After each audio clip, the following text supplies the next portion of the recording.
Welcome to the Rock Music Alliance interview sessions. I'm your host, Cole Coleman, along with keyboardist Claudio Pesavento from Mahogany Rush and the Chris Squire Band. On our show today, he's a vocalist, frontman, and guitar player who's worked with Jellyfish, Slash's Snake Pit, and the king of shock rock, Alice Cooper, among others. Today, he is here to tell us about the band he's currently fronting, Sextus. Welcome to our show, Eric Dover. Hello, how are you? Thanks for coming on our show, Eric. Eric, when and how did Sextus form? Sextus began actually about 2000, about 1999, 2000. I had left Imperial Drag, and I was looking for a way to keep recording and writing my own music. So I started this alter ego persona, if you will, and called it Sextus. And so I've been going, with this for at least 20 years or more. That's basically how it started. It started out as a band, but and it was supposed to be 6 pieces, hence Sextus, meaning sixth born, I think. But as time has gone on, it's really just me at this point, and I hire players to feature. So Sure. that's kind of how it's developed. Yeah, sure. Since I began it. You mentioned it's an alter ego. So does that mean, like, do you have a persona that goes along with this? Not in the sense of costumes and image or anything like that. It really just has to do more with a frame of mind, I guess. I originally chose that name because it's actually a common name of antiquity, and I just sort of wanted to blend in and do my thing. And it also has reference to poetry and skepticism and philosophy and all that other stuff that is really kind of silly to talk about, but I'll do it. Very interesting. So I thought, in today's world, it just brings to mind, texting, messaging. So I thought it had something to do with that, I part of choosing that name as well is everything, as you know, in the domain world is basically taken.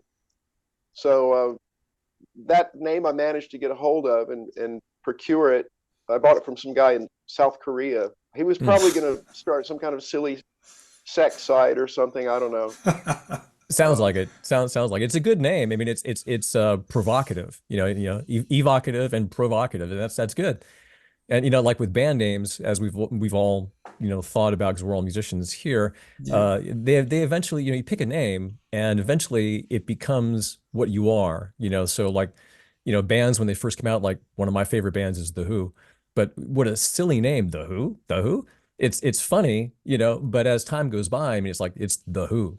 The Who, it has a reverence to it because of who the band is, Yeah, it's really all about the music, isn't it? I mean, Yeah. A name is just a name. I mean, I wouldn't have thought the Red Hot Chili Peppers would have been my first pick for a name, but Yeah. Good here example. we are. Do you get a lot? Do you get a lot of fan mail from Korea? Uh, I get my share of people looking to get me on their OnlyFans and whatever schemes they have going on. It's 2025. It's the internet, right? You have to be a little bit discerning when you get a message. But I don't think I have any Korean fans at this stage. Maybe That's a fine, Japanese fan or two, but I haven't made it over to Asia proper yet. So No, I was talking because of the domain. You had to buy it from this Korean guy. well, yeah, of course. But Yeah. he sold it to me, and I actually remember paying a little bit of money for it. Really? So, and autocorrect will always get the name wrong forever. It's always if you use like a text to type speaking, it'll always say sexist, and I'm like, fuck you, get the name right. I pronounced it correctly, but what Yeah. can you do? So Eric, Technology's a bitch. is the band currently performing live around? Um, Actually, no. And the reason is there are several reasons, but uh, the the cost of doing anything like that is for me unobtainium right now. So I wanted to. I hadn't put out a solo record in a few years now, so um, the the focus right now is for me is to keep recording and writing, and of course making videos and trying to get the word out there and just getting my music out to people. But it's really hard in today's climate, at least for me. So I Gotcha. have to curtail a lot of the activities I would normally like to Well, pursue, like touring, and put it on mhm. the back burner for now. Well, for anybody listening, we will be playing a sample of a new release by Sextus in just a few minutes, and so stick around for that. It's fun stuff. I really enjoyed it. Um, I wanted to mention it. Thank you. It looks like Sextus does have previous releases as well, like the albums like Stranger Than Fiction, and Devil Angel. Are they also available out there, or where are they Yeah, available? everything is available. My entire discography of all of those records is available at sextus.com. And there are previews. You can listen to the songs, preview, or you can buy one song at a time, or you can buy the physical CDs. Also have a limited edition of the new record, Hello the Mushroom, in USB stick form, which gives you the high quality 96K mixes for anybody that's an audiophile. So that's kind of special. But it's all there on sextus.com. Every song, I think, except for maybe one or two. Gotcha. Now, your latest release is an EP called Hello the Mushroom Volume 1. So how did you come up with that name, and what songs are on it? Okay, Hello the Mushroom was originally, you're always looking around for titles. Being a songwriter, musician, you're always looking for titles for your songs or your albums or whatever. And I was reading Japanese English. Went to a website where they have all these Japanese English signs posted, and one of the signs said "Hello the Mushroom," and it was just completely weird context. I mean, I love things like that. So I kind of lifted it really from a Japanese English site somewhere.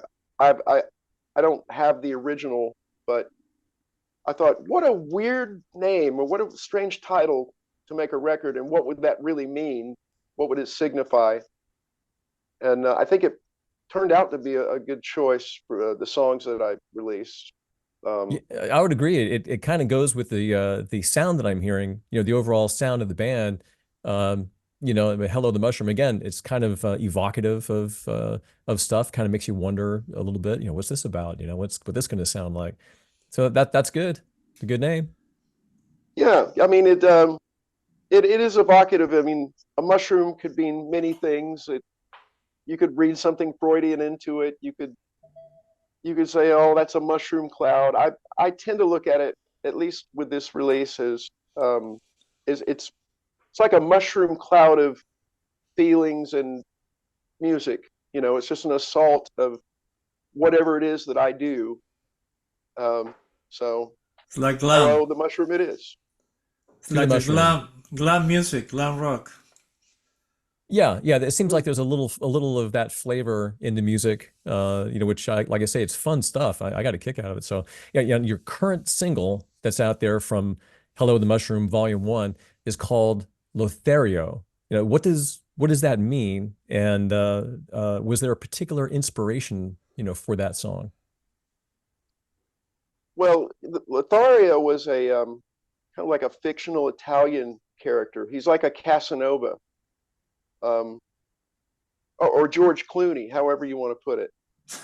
It it's just a person that has a way with a male that has a way with members of the opposite sex, There you and go. it wasn't reading. I wasn't trying to write myself into that because I have lousy luck with women, but uh, the the premise of the song I kind of got from a Sparks song called Perfume. It's one of their newer songs, actually.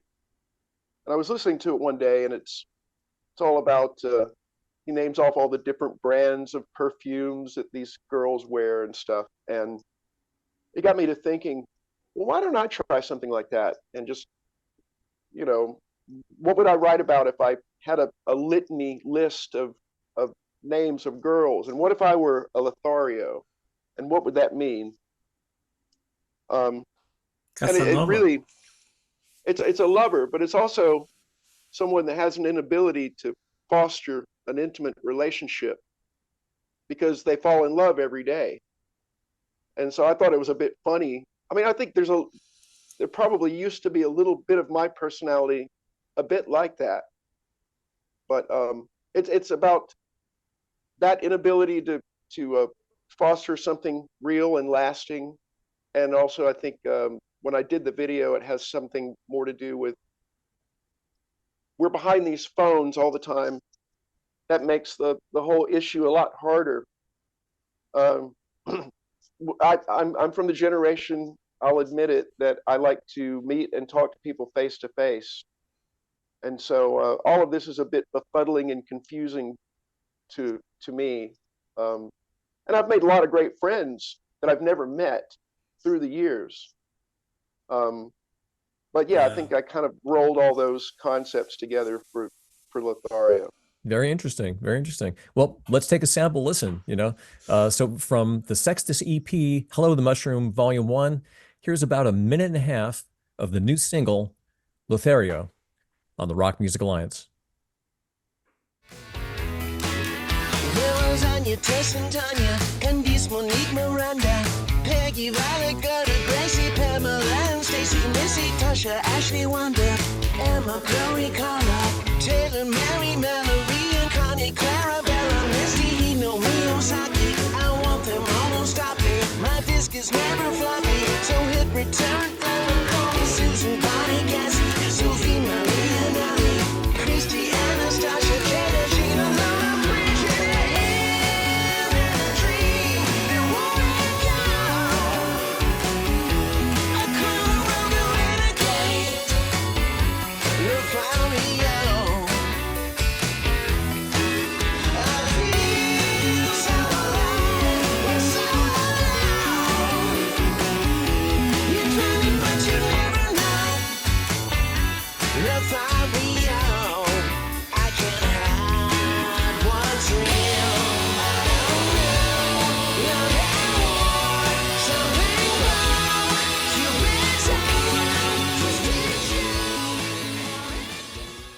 Very cool. I really got a kick out of that song. It's got a just kind of a fun vibe about it. Lothario.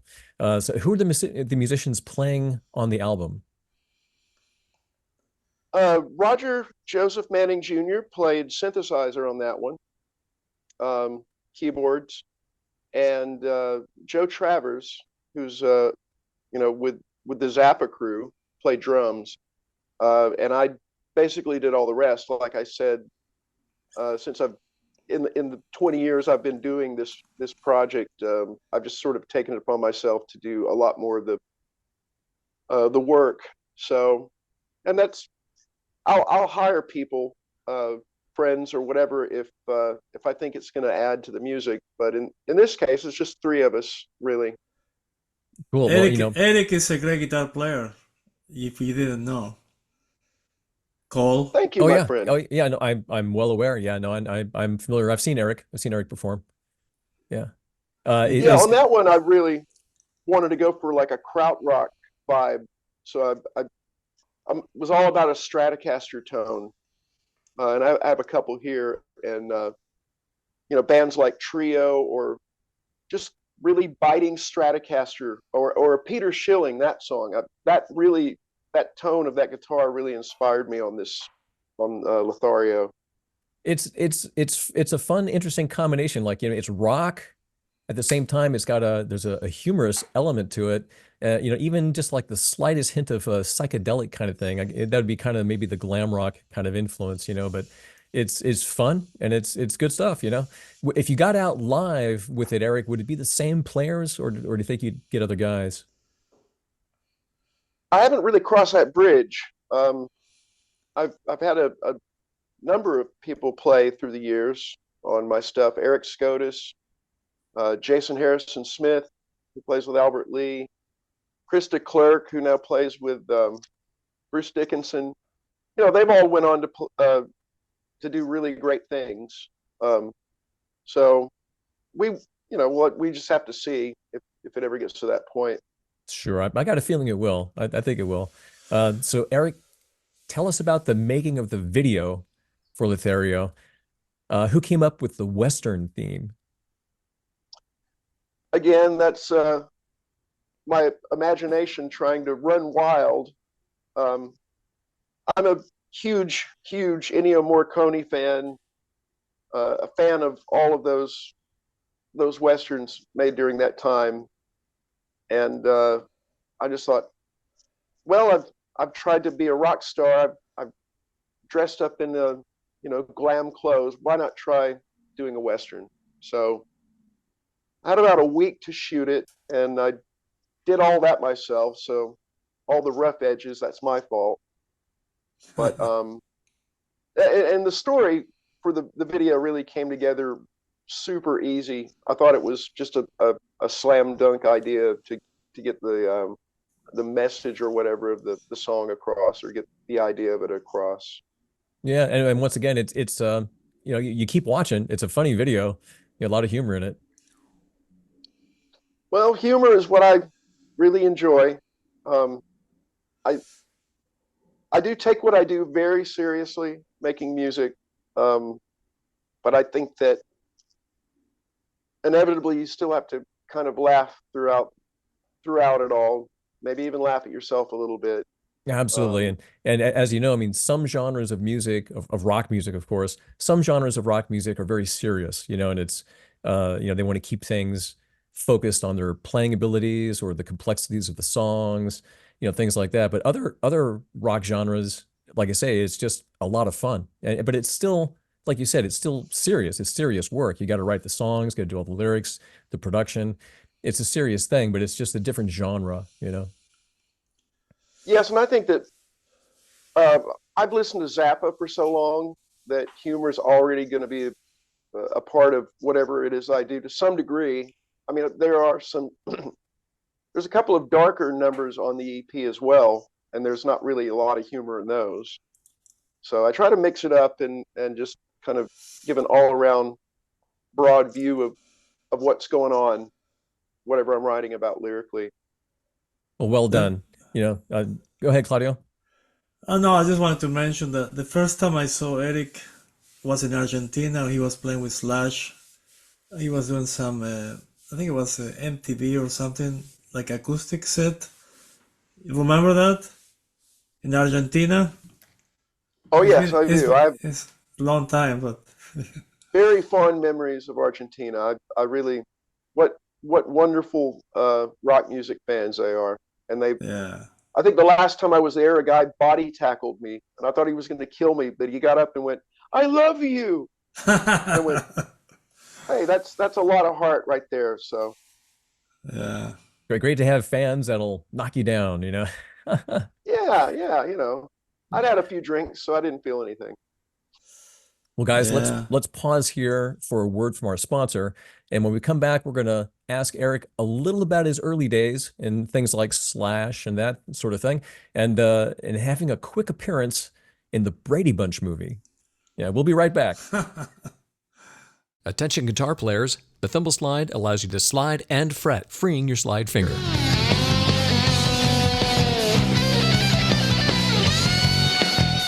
The Thimble Slide is a mini guitar slide designed to be worn on the tip of your finger, about halfway down your fingernail. When worn there, you can still bend your finger, and most importantly, it's allowing enough of your fingertip through so you can still press the guitar strings.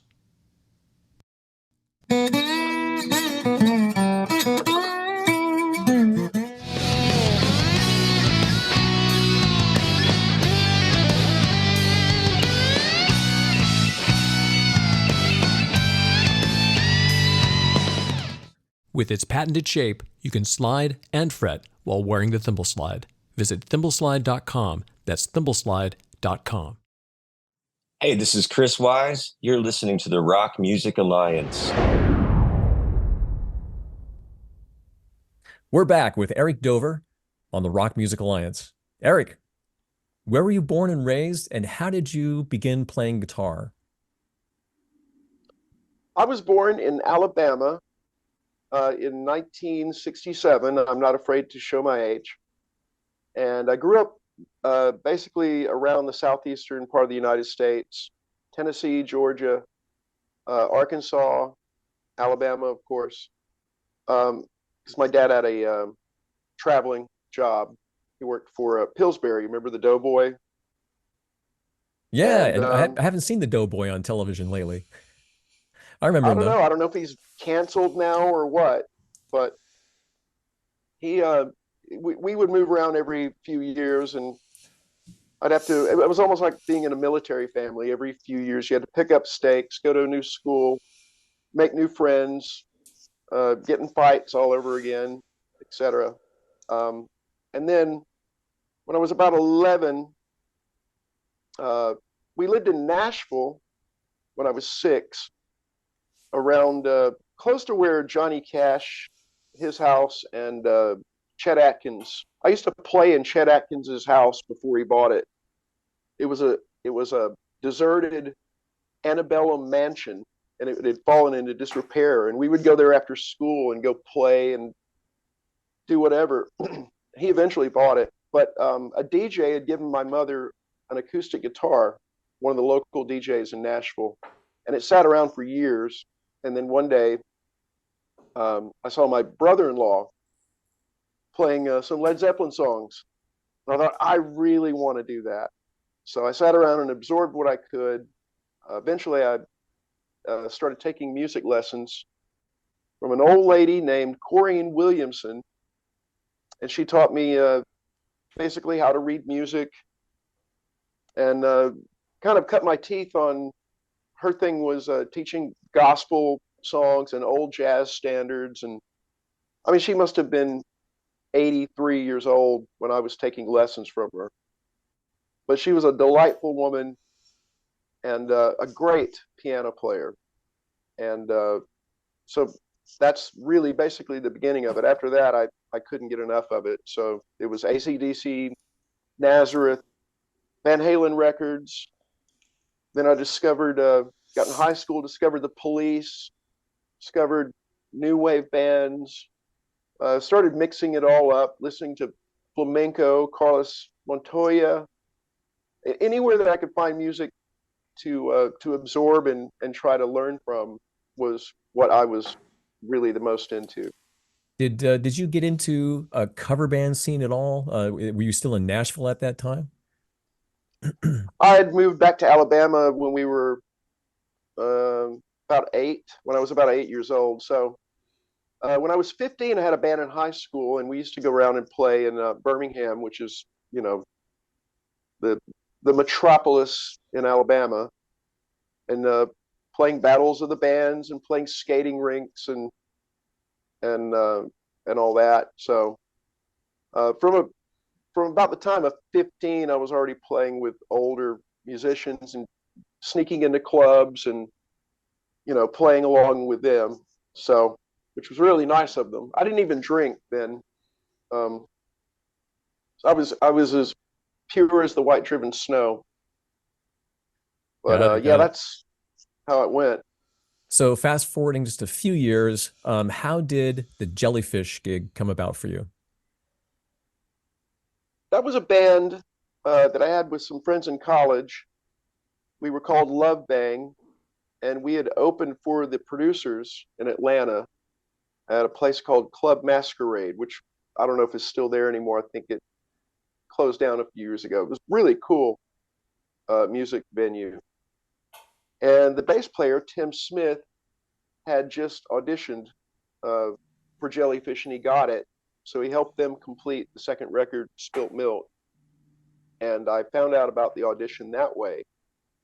So the band I was with, I was playing with a few different bands, and I was like, I'm going to go for this because I was a Jellyfish fan from their very first record, and went home and recorded a couple of songs to send to them. One of them was "No Matter What" by Badfinger.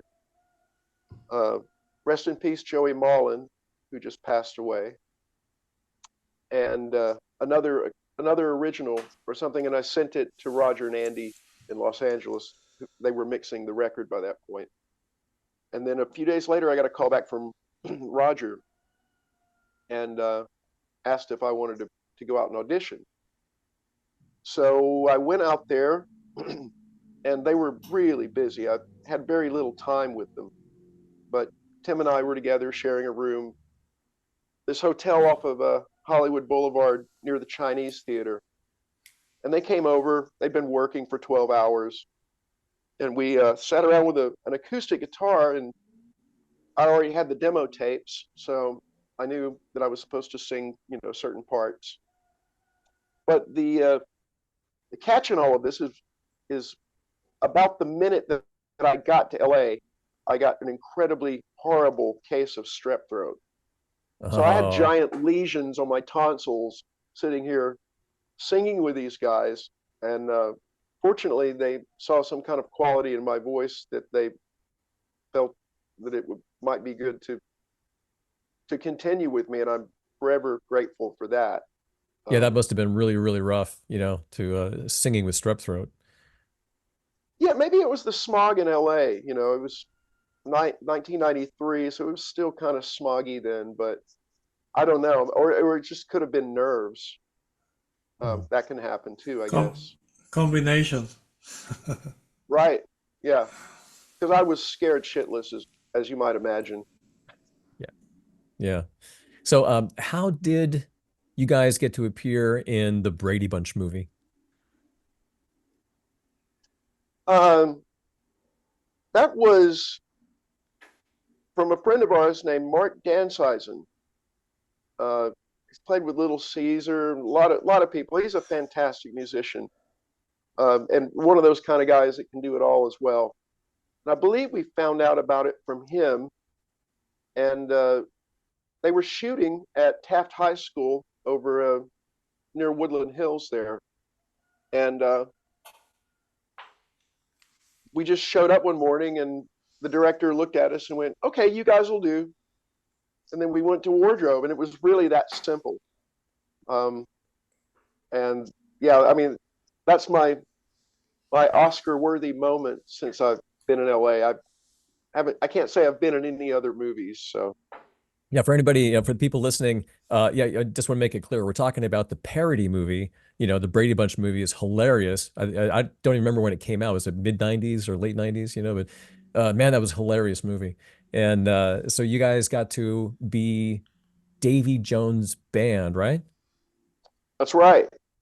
And yeah. That was, he still had the same spell on women then that he did in his youth. It was pretty incredible to watch. He stayed pretty youthful looking his whole life. I mean, even when he was, later in life, he still had that cute look about him, Yeah, I mean, some people just have what I call the Ralph Macchio gene, where they just don't seem to age. And I wish I knew what the secret was, but he was wonderful. And yeah. Woman. Well, that's the secret. Yeah. That might be the secret. Yeah, and when it comes to ladies, I mean, some people, I mean, we all know, people listening, we all know it. Some people just have a energy, it's like an otherworldly kind of energy about them. They don't have to be like the great looking people, but they somehow are very interesting to be around. It's a very strange thing. Well, did you get to talk with Davy Jones at all, or hang out with him at all? No, not really, because some of his friends came by, and they were just sit around and talk about golf swings. So I wasn't. I've never been too much of a golfer myself, but our time was really limited to just one day. So yeah.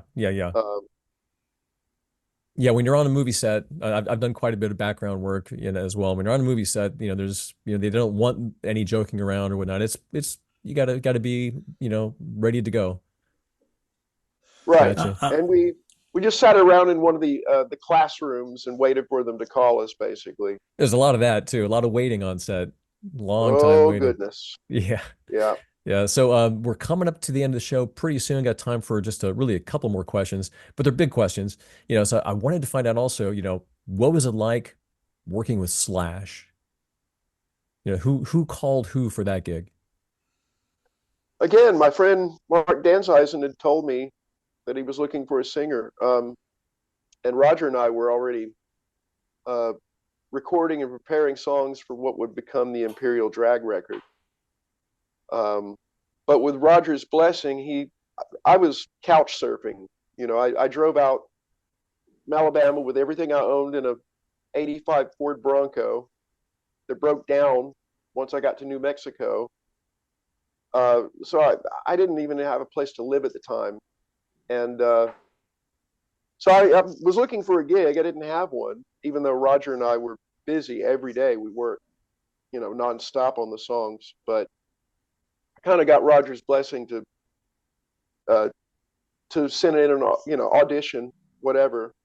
And then Adam Day, Slash's guitar tech, was he recorded me at Slash's old house on one of the tracks that they had recorded for the record, and it turned out that was Beggars and Hangers On, and I basically wrote lyrics right there on the spot and sang it, and a few hours later Slash called me. I'm like, no, this can't be. But it was. So it's a fantastic moment, very thrilling moment. So it looks like you got to record the debut album with them. It's the 5 O'Clock Somewhere album. Yes. Yeah. And that was it was a special time for him because Guns N' Roses had kind of disintegrated for the most part at that point. And I think he was just looking to be creative and blow some steam off. One of the biggest bands in the world, how do you just stop all of a sudden? And so, it was really a pleasure to do that project because it was very organic. I already loved the way that the tracks sounded. Just the rough demos sounded inspiring. You could sit there and listen to them and conjure up lyrics. And we did the vocals at a studio called Rumbo Recorders. It's not there anymore, but it used to be Daryl Dragon's studio from Captain and Tennille. Yeah, yeah. And I would just basically go up in the lounge every day and sit there with a notepad and listen to stuff on a Walkman and come up with lyrics, and then I'd go downstairs and ask Slash what he thought, and he'd go, well, that's good, or that's crap, or you're eating too much sugar. Okay, I'm joking. But it'd help out with some words here and there, some lines, and it was just an organic, cool process. And by the end of the day, we'd have a song recorded. Yeah, that's great, man. Yeah, that's certainly a great one to have been a part of, Now for Alice Cooper, you were brought on board as a guitar player. When did you first join the Alice Cooper band? It was around 2001-ish. And that really came from Eric Singer from Kiss and Ryan Roxy. Ryan's been in Alice's band for a long time, but we had a glam send-up band called Glam Nation, which was pretty legendary at the time. We used to remember. pack out all the clubs. You remember Claudio, right? Yeah, I was there. And we would do the whole, everything that we could glam up. And so I really just kind of found out that he was looking for a guitar player through them, and they kindly referred me to Alice.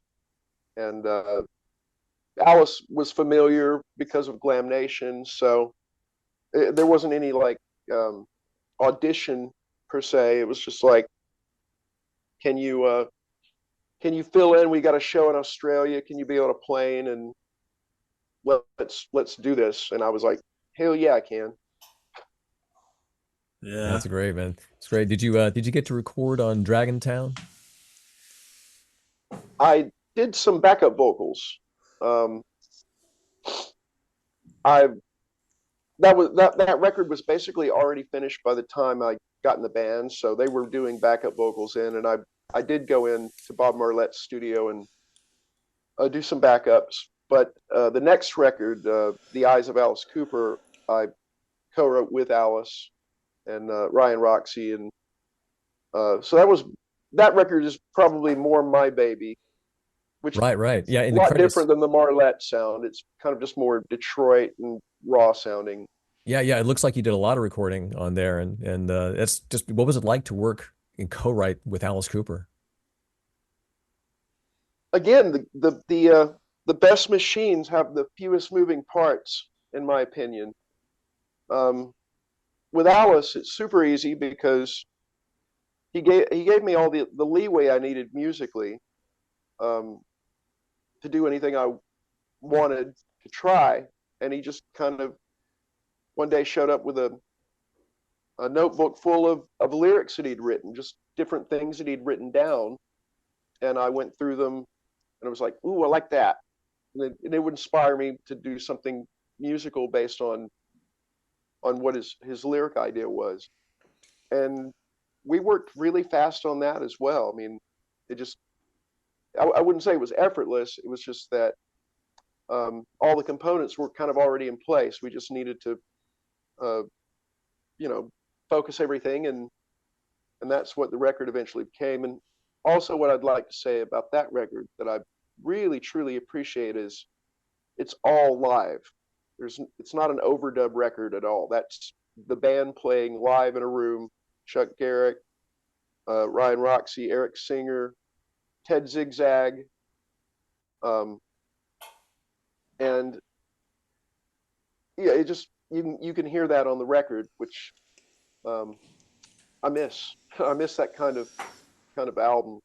Yeah, it doesn't really happen a lot anymore these days. Occasionally, I hear some bands where they'll record as a core. You might have the drums and bass and rhythm guitar laid down all live, and then overdub over that. But yeah, When I was playing with Mahogany Rush, we didn't know what we were going to play on the album. We just go and jam in the studio, and they spent a lot of money because those days the studios were very expensive.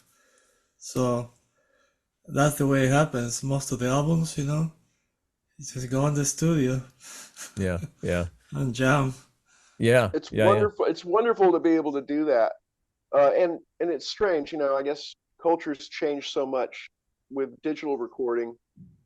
You don't need a full band anymore, but some of my older musician friends have said, I remember back when everybody would just show up to somebody's house and we would play music and jam for hours at a time.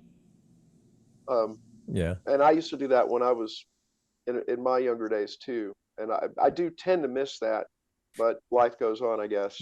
Yeah, Yeah. me too.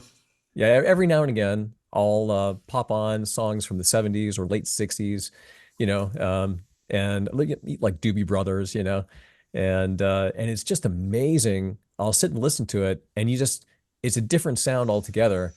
And it's just these guys are just playing their instruments. Even Steely Dan, even like Steely Dan albums, it's like you can tell it's not so mechanical, not so perfect all the time, and it just sounds great. And it just sounds like a lot of soul and energy that just isn't in the modern music. The modern music has other qualities, the perfection and the gigantic walls of sound and production aspect of it. But every now and again, it's like you got to give it to those guys, the Eagles, the Doobie Brothers, all those bands. It's like they're just playing, just guys picking up their instruments and playing.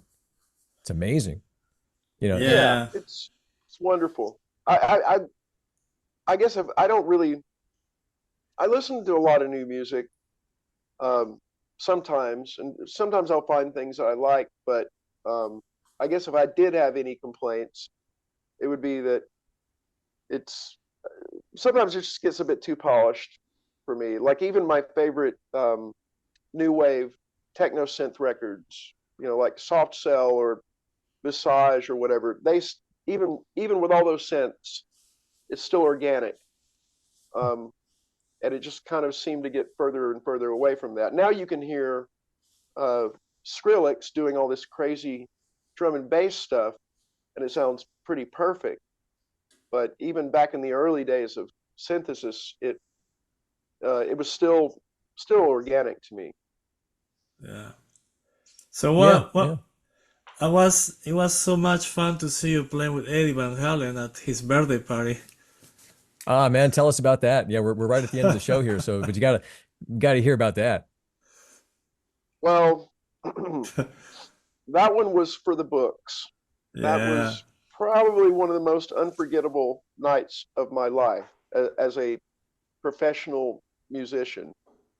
I'd done a few dates opening for Van Halen when I was with Slash, so we did a number of the arenas on the West Coast, and I would, get to say hi to Ed, but never really spend a lot of time talking to him.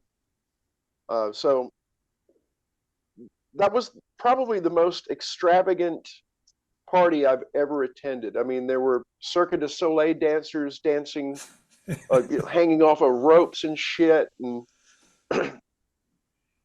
naked women jumping into the swimming pool, and he took us for a tour of his studio, which was incredible, and just soaking in that whole vibe. I mean, this is somebody that if you play guitar, you have loved Eddie Van Halen from the get-go. So he's missed by many to this day, and also by me. I mean, how can so many people imitated him? It's just crazy. Yeah, well, it's like he's one of those, as we all know. I mean, he's like a boundary layer guitar player. It's like just kind of like, well, I guess I'm not going to beat that. Right. Yeah, but well, me too. If it wasn't for Eddie, I would have never discovered Alan Holdsworth, who exactly is one of my favorite players of all time.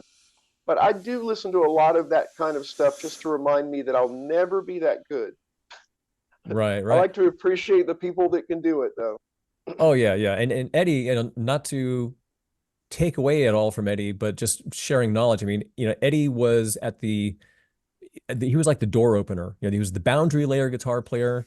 What came before him was going to be done, and after he came out, it like opened the door to like, well, what other guitar players are out there from places like Denmark and Holland and Sweden, and so so there were other amazing guitar players out there that came out right after that. Yeah. So anyway, let's talk about the party night. I'd like to hear more about that. Okay. First, let me just ask Eric, what year was this happening at, the Eddie Van Halen party? 2000 something.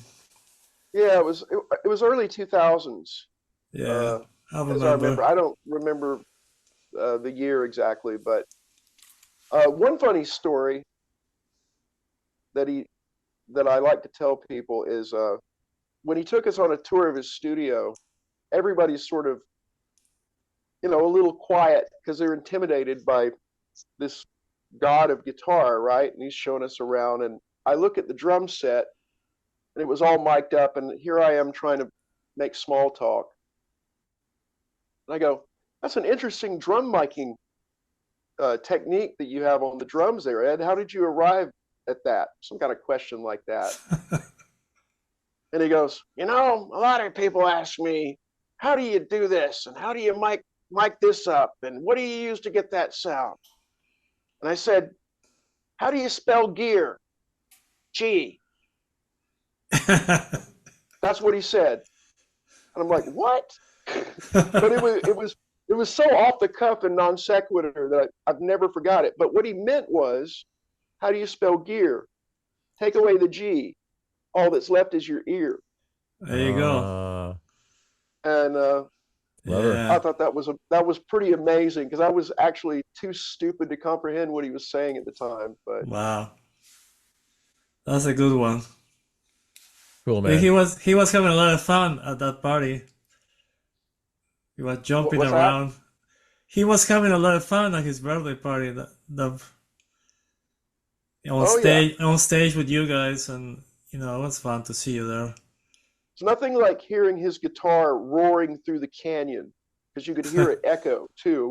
We were loud as shit, but it was indeed a really special evening. I know everybody that attended, that played with him on that stage, will never forget it either. Do you remember a song or two that you jammed with Eddie? Well, we did Jump. Pretty sure we did Ain't Talking About Love. But God, no, not offhand. I mean, yeah, I'd have to go back and watch it again to remember exactly. Very cool, man. Very cool. Well, Eric, that does bring us to the end of our show today. What websites should people go to find out about Sextus? Go to sextus.com, sextus.com. It has pretty much all of my music. I have a Sextus Facebook page. I do post on X. I'm really poor at social media. I'm not really proud of that, but I try to have a presence where I can and be involved and just to get the music out. But those are the three main platforms. I have Instagram as well that you can look for, but the main thing is my YouTube channel. I'll be posting new videos when I make those on there as well. So the album is available independent, right?